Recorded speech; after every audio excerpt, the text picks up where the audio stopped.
What caused the black rain in Moscow after the June 2026 drone attack? The dark downpour shocked the world, and hiding the truth could change everything you thought you knew about that day. The June 2026 drone attack targeted industrial facilities in Moscow, causing massive fires. These fires burned a mix of chemicals and materials stored on site. The intense heat sent a cloud of soot and toxic particles high into the atmosphere. This airborne pollution was the first step toward the unusual black rain that followed.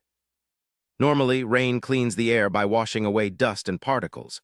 But in this case, the heavy concentrations of soot and chemical residues mixed with moisture in the clouds. This caused the rainwater to turn dark and contaminated, creating what people called black rain. The unusual color was due to microscopic carbon and chemical particles suspended in the raindrops. The black rain was not just visually alarming, it posed serious health risks. Tests found heavy metals and carcinogenic compounds in the rainwater. Exposure could cause skin irritation and respiratory problems.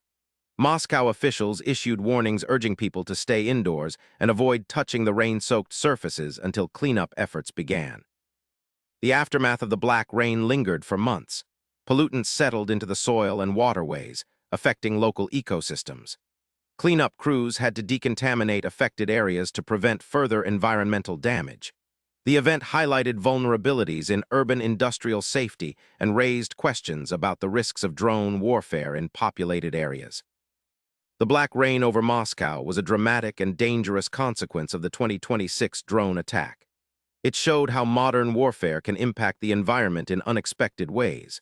If you want to uncover more surprising answers to questions you didn't know you had, hit subscribe and join us for daily insights.